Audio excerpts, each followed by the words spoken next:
Hello and welcome to Hollywood है। दोस्तों आज की मूवी है बहुत ही जानी मानी हॉरर फिल्म जिसका नाम है Conjuring the devil made me do it. दोस्तों ये कॉन्जरिंग सीरीज की पार्ट 3 है जो एक रियल स्टोरी पे बेस्ड है। दोस्तों इस मूवी ने अपनी ऑडियंस को डराने में कोई भी कसर नहीं छोड़ी और हो सकता है इस एक्सप्लेनेशन को देखने में आपको उस डर का अनुभव जरूर हो। तो दोस्तों शुरू करने से पहले इस वीडियो को लाइक और चैनल को सब्सक्राइब जरूर कर लें क्योंकि हम हर हफ्ते आप सबके लिए ऐसी ही इंटरेस्टिंग मूवी का एक्सप्लेनेशन लाते रहते हैं। तो दोस्तों लेट्स बिगिन।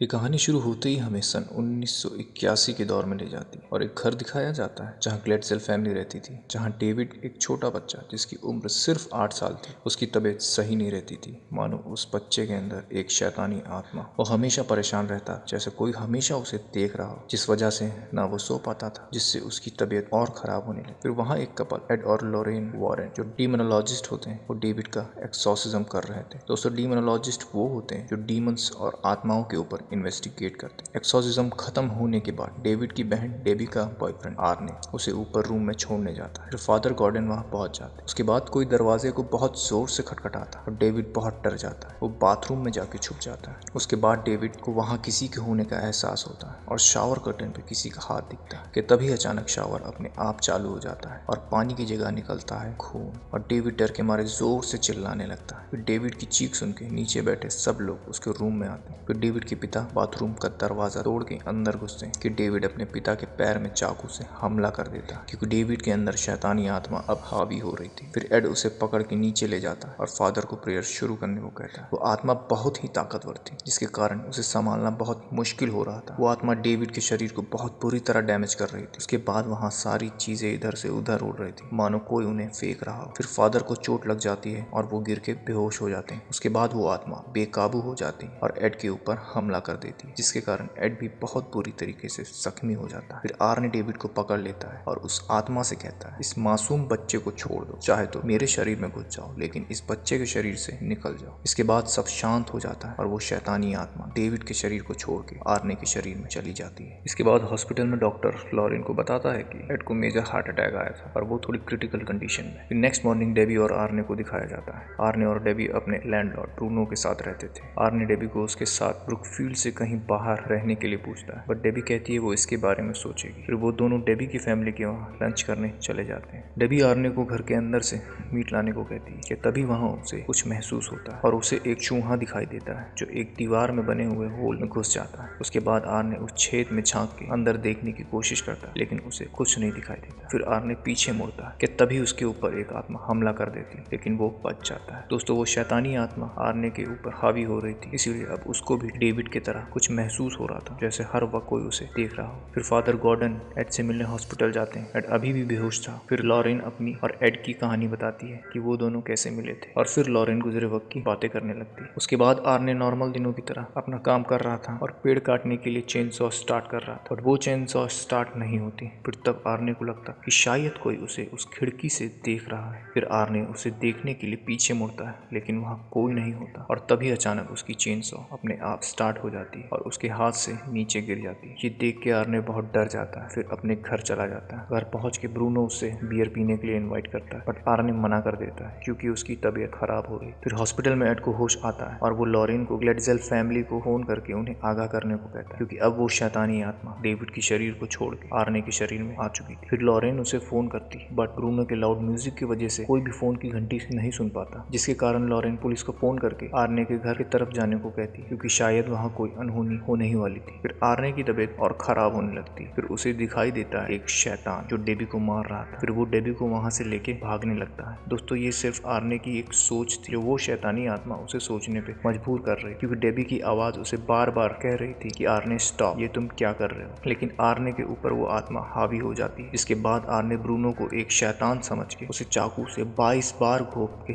मार देता है। इसके बाद आर्ने अकेले वहां से निकल जाता है और उसकी आंखें इस बात का सबूत थी कि वो आत्मा आर्ने पे हावी हो चुकी। फिर रास्ते में एक पुलिस ऑफिसर उसे देखता है और रुकने को बोलता है कि तभी आर्ने फिर से नॉर्मल हो जाता है और कहता है शायद मैंने किसी को मारा है। फिर वो अफसर उसे लेके चला जाता है। इसके बाद एड और लॉरेन आर्ने को बाइबल पढ़ने को कहते हैं क्योंकि अगर डीमन आर्ने के शरीर में होगा तो आर्ने बाइबल नहीं पढ़ पाएगा लेकिन आर्ने बहुत आसानी से बाइबल पढ़ लेता है। फिर एड और लॉरेन सोच में पड़ जाते हैं क्योंकि अगर ये काम शैतान का नहीं है तो इसके पीछे किसका हाथ। फिर वो आर्ने को भरोसा दिलाते हैं कि वो इस बात का पता जरूर लगा लेंगे। फिर वो आर्ने की लॉयर से मिलने जाते हैं और उसे कन्विंस करने की कोशिश करते हैं कि ये आर्ने ने नहीं बल्कि एक शैतानी आत्मा ने किया जो आर्ने के शरीर के अंदर। लेकिन उस लॉयर को इस बात पे भरोसा नहीं होता। फिर एड और लॉरेन उसे डिनर पे इनवाइट करते हैं जहाँ वो कुछ सबूत दिखा के उस लॉयर को कन्विंस कर ही लेते हैं। फिर अगले दिन कोर्ट में आर्ने की लॉयर प्लीड करती है कि जो मर्डर हुआ है वो आर्ने ने नहीं बल्कि उस शैतानी आत्मा ने किया है जो आर्ने के शरीर के अंदर थी। लेकिन जज इस बात को ना मानते हुए आर्ने को गिल्टी मान के उसे जेल भेज देता है जहाँ उसे जल्द ही डेथ पेनल्टी भी दे दी जाएगी। इसके बाद एड और लॉरेन इस कहानी के पीछे की सच्चाई का पता लगाने में जुट जाते। फिर वो एक्सोर्सिज्म की टाइम की रिकॉर्डिंग सुनते हैं जिसमें डेविड एक वाटर बेड के बारे में बताता जिसके अंदर उसने कुछ महसूस किया था। फिर उसी बेड के अंदर से एक हाथ निकलता था जो डेविड को अपने ओर खींच रहा था। फिर एड और लॉरेन उसी घर में जाते हैं और डेबी से उस वाटर बेड के बारे में पूछते हैं। फिर लॉरेन उस घर के बेसमेंट में जाती है और ठीक उस जगह के नीचे जहाँ वो वाटर बेड रखा गया था उसे एक स्कल मिलता है। वो उसकी फोटो खींच लेती है। लॉरेन बताती है कि ये एक विच का टोटेम है जो सैटेनिस्ट अपने रिचुअल्स में इस्तेमाल करते हैं। वो इससे किसी को कर्ज करते हैं। एड बोलता है डेविड को भी किसी ने कर्ज किया है जो अब पास होके आर्ने को मिल चुका है। एड उस टोटेम की फोटो सारे पुलिस स्टेशन में भेजने को कहता है क्योंकि शायद पुलिस ने किसी केस में ऐसी चीज को देखा जरूर होगा। फिर फादर गॉर्डन एड और लॉरेन को फादर कास्नर के पास जाने को कहते हैं क्योंकि शायद वही है जो इसके बारे में उन्हें कुछ बता पाए। फिर वो फादर कास्नर के वहां जाते हैं। फादर कहता है उन्होंने ऐसी चीज पहले कभी नहीं देखी लेकिन इससे मिलती जुलती चीज जरूर देखी। फिर फादर उन्हें बेसमेंट में ले जाते हैं। वो जगह देख के लॉरेन को अजीब लगता और एड को जाने से मना करती लेकिन फिर वो अंदर जाते जहाँ उन्हें बहुत अजीब और गरीब चीजें देखने को मिलती। फिर एक अंधेरा रूम दिखाया जाता जहाँ एक औरत काली ड्रेस में दिखती है जो काले रंग की मोमबत्ती जलाती है और उसके पास होता है एक ऑल्टर। दोस्तों इस ऑल्टर की मदद से ही विच अपने कर्ज को पूरा करते हैं। इसके बाद आर्ने जेल में सफाई करता दिखाया जाता है जहाँ उसके साथ फिर से कुछ अजीब होता। एक आदमी उसके सामने गाना गाने लगता कि तभी एक आत्मा उस पर हमला कर देती और वो नीचे गिर जाता। फिर एड को ड्रू का फोन आता। वो कहता है एक डिटेक्टिव है डेनवर में जिसने इस टोटेम को पहले भी देखा और वो उनसे मिलना चाहता है। फिर एड और लॉरेन उस डिटेक्टिव से मिलने चले जाते हैं। वो डिटेक्टिव उनको कैटी और जेसिका की फोटो दिखाता है और बताता है कि वो 4 महीने से लापता थे। कैटी की लाश उन्हें मिली थी जिसे चाकू से 22 बार घोंप के मारा गया था लेकिन उन्हें जेसिका का कुछ पता नहीं चला। उसके घर जाने के बाद उन्हें ये फोटो मिली जो इस टोटेम की फोटो जैसी थी। फिर लॉरेन कहती है उन लड़कियों की केस फाइल उन्हें चाहिए जिसके बदले वो जेसिका को ढूंढने में उनकी मदद करे। फिर वो तीनों उस जंगल में चले जाते हैं जहाँ उन्हें केटी की लाश मिली थी। वहाँ पहुंचते ही लॉरेन को महसूस हो जाता है कि यहाँ कुछ तो अनहोनी घट चुकी। फिर लॉरेन नीचे बैठती और उस जगह को महसूस करती कि तभी वो जगह अंधेरी रात में बदल जाती। फिर एक पेड़ पे किसी का हाथ दिखता है और अचानक उस पेड़ के पीछे से निकलती है कैटी और उसकी बेस्ट फ्रेंड जेसिका। फिर वो उसके पीछे जाती है। फिर वो उस जगह पहुंच जाते हैं जहां जेसिका कैटी को चाकू घोंप के मार देती क्योंकि लॉरेन जेसिका बन के ये घटना देख पा रही थी तो वो वही एक्ट कर रही थी जैसा जेसिका ने उस वक्त किया था। फिर लॉरेन भागते भागते एक खाई के किनारे पहुंच जाती और अचानक वो अपने होश में आ जाती। फिर अचानक कोई उसे नीचे घसीट लेता है और वो गिर जाती लेकिन एड उसे पकड़ के बचा लेता है। फिर लॉरेन बताती है जेसिका की बॉडी नीचे पानी में। रिकवरी टीम को एक बॉडी मिलती लेकिन वो श्योर नहीं होते कि वो बॉडी जेसिका की। फिर एड को डेबी का फोन आता। वो बहुत परेशान थी आर्ने को लेकर। फिर एड आर्ने पे नजर रखने के लिए फादर न्यूमन को इत्तला करने को कहता है क्योंकि उस शैतानी आत्मा के हावी होने पर हो सकता है आर्ने अगले 24 घंटे में सुसाइड करने की कोशिश करे। उसके बाद फोन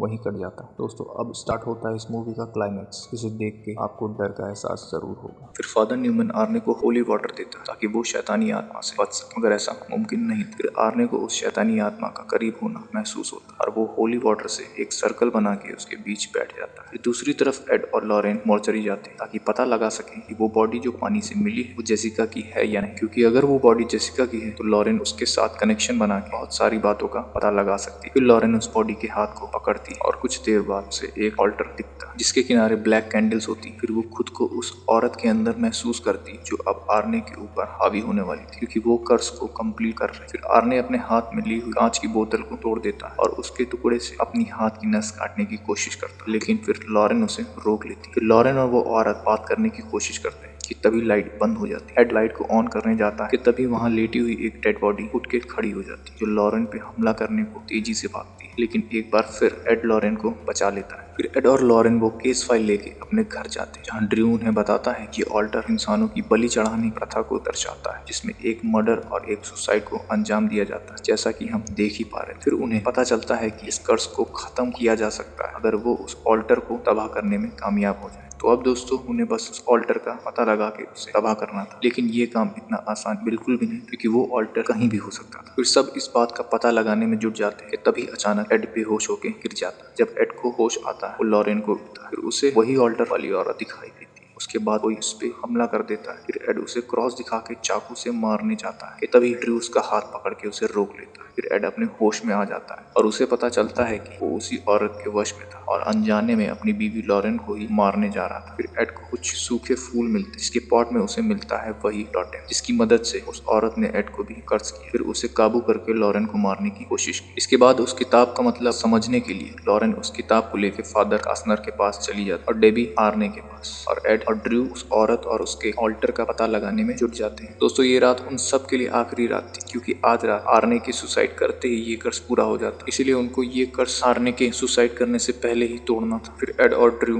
को पता चल जाता है कि वो औरत और कहीं नहीं बल्कि फादर कास्नर के घर के आसपास ही यहाँ लॉरेन गई हुई है। फिर एड फादर के घर के लिए निकल जाता है और ड्रू को फादर के घर पुलिस भेजने को कहता है। फिर लॉरेन फादर के घर पहुंचती। फादर वो किताब पढ़ के लॉरेन को उस कर्ज के बारे में बताता है कि इस कर्ज को कंप्लीट करने के लिए 3 इंसानों की बलि चाहिए, जो प्योर हो, लवेबल और फेथफुल हो। उसके बाद फादर लॉरेन को कुछ दिखाने के लिए अपने साथ ले जाता है। फादर बताता है कि उसकी बेटी हुई थी, जिसके पैदा होते ही उसकी बीवी गुजर गई, जिसके बारे में उसने चर्च और सभी लोगों से छुपाया था। उसने उसे सीक्रेटली पाला और बड़ा किया। उसके बाद लॉरेन को समझ आ गया था कि वो औरत और कोई नहीं बल्कि फादर कास्नर की ही बेटी है, जिसने सबको कर्ज किया। फिर फादर लॉरेन को बताता है इस घर के नीचे बहुत सारे टनल्स और उसका ऑल्टर भी शायद वहीं कहीं है, और अगर कर्ज को तोड़ना है तो उसे वो ऑल्टर खत्म करना पड़ेगा। फिर दरवाजे की खुलने की आवाज आती है। फादर लॉरेन को वहाँ से भगा देता है, लेकिन उस औरत को ये बात पता चल जाती है और वो फादर को मार देती, जिसका एहसास लॉरेन को हो जाता है। फिर लॉरेन आगे बढ़ती है उस ऑल्टर की तलाश में, और ऑल्टर के मिलते ही वो उसे गिरा के तोड़ने की कोशिश करती है, लेकिन लॉरेन गिरा नहीं पाती। फिर वहाँ एड पहुंच जाता है और उसे लॉरेन की आवाज एक सुरंग से आती है। एड ताला तोड़ के उसके अंदर चला जाता है। फिर लॉरेन का सामना उस औरत से होता है और वो लॉरेन को मारने लगती है। लॉरेन एक पत्थर से उसे मार के वहाँ से भाग जाती है। फिर वो औरत एड के पास जाती है और उसकी आंखों में कुछ फेंक देती है, जिसके बाद एड उसके वश में हो जाता है और उसे कुछ भी नहीं दिखाई देता। फिर वो औरत अपने ऑल्टर के पास कर्ज को पूरा करने जाती है। दूसरी तरफ आर्ने की हालत खराब होने लगती है और इधर एड लॉरेन पे हमला करने लगता है। फिर आर्ने का शरीर अजीब अजीब आकार लेने लगती है। डेबी और फादर सब डर जाते हैं। फिर आर्ने हवा में उड़ने लगता है और एक शीशे का टुकड़ा लेके अपनी गर्दन काटने की कोशिश करता है, लेकिन डेबी उसे पकड़ लेती है और अपनी पूरी ताकत से उसे रोकने की कोशिश करती है। इधर लॉरेन भी एड को रोकने की कोशिश करती है और उसे होश लाने के लिए पूरी जी जान लगा देती है। फिर एड के होश में आते ही वो उस ऑल्टर को तोड़ देता है और सब सही हो जाता है। फिर वो औरत उनके सामने आती है, लेकिन कर्ज के पूरा ना होने पर वो डीमन उसकी जान ले लेता है। अनजाने में हुए मर्डर के लिए आर्ने को 5 साल की सजा होती है और जेल में रहने के दौरान ही आर्ने की डेबी से शादी हो जाती है। फिर एड लॉरेन के लिए एक गजीबो बनाता है जहां उन्होंने अपनी फर्स्ट किस की, और आखिर में वो एक बार फिर उस गजीबो के नीचे किस करते दिखाए जाते और मूवी यहीं खत्म हो जाती है। तो दोस्तों इस मूवी का एंडिंग पार्ट मुझे काफी थ्रिलिंग और हॉरर लगा, लेकिन डर का लेवल तब बढ़ जाता है जब आपको पता चलता है कि ये मूवी एक रियल स्टोरी पे बेस्ड है। तो दोस्तों अगर आपको ऐसी हॉरर मूवीज में इंटरेस्ट है तो ऊपर दिए गए आई बटन में क्लिक जरूर करें। आपको हमारे चैनल के हॉरर मूवी की प्लेलिस्ट मिल जाएगी। ऐसे ही न्यू और लेटेस्ट मूवी के एक्सप्लेनेशन के लिए चैनल को सब्सक्राइब जरूर करें। आशा करता हूँ आपको ये एक्सप्लेनेशन अच्छा लगा हो। अच्छा लगा तो लाइक करें, कमेंट करें और शेयर जरूर करें।